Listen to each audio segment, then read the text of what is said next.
Thank you very much. Now, Jack Brewer was listening to this, the former NFL great.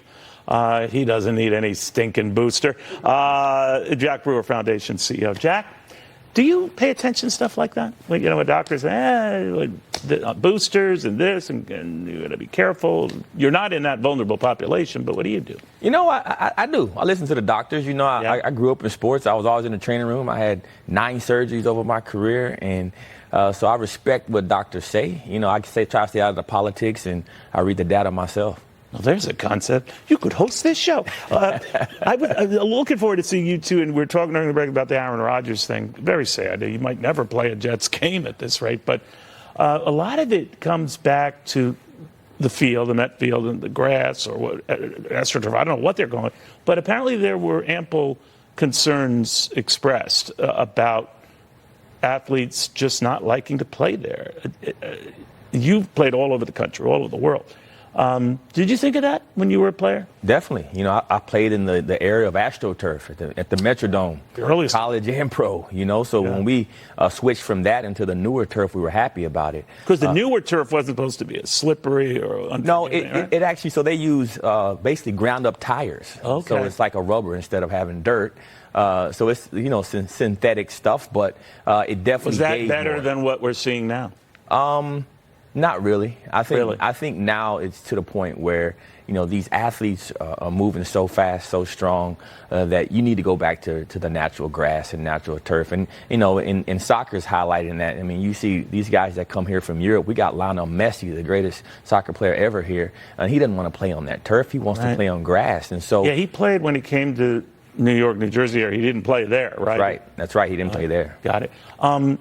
The whole Aaron Rodgers thing gets back to something you and I have also chatted about, all the money in the world that went in to getting him to come to New York. And then I'm similarly thinking about the Mets and the Yankees and baseball, all the money and, precious payrolls there, and they're not making post-play. What happens?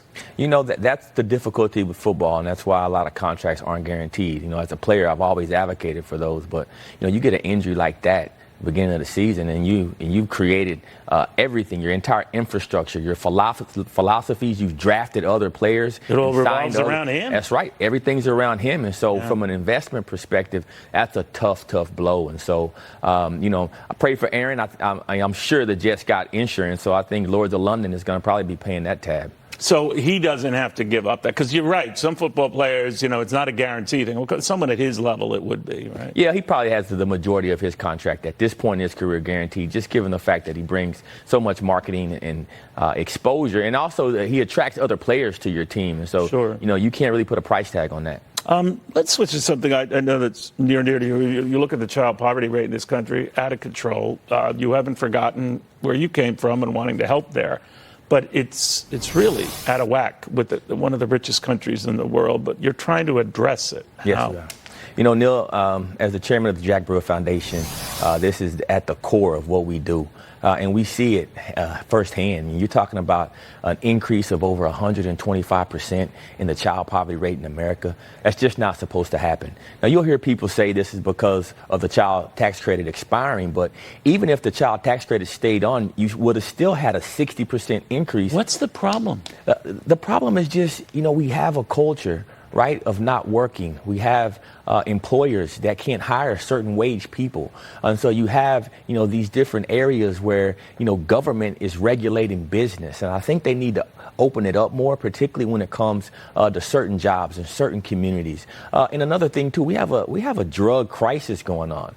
Drug abuse in our nation right now is at all-time highs. You walk around the streets of many of these inner cities and you see the problems, and it's fatherlessness, right? So all of these things go back to fatherlessness. And so you're 5 times more likely to live in poverty. I'm sorry. What's the response you get from people when you say that?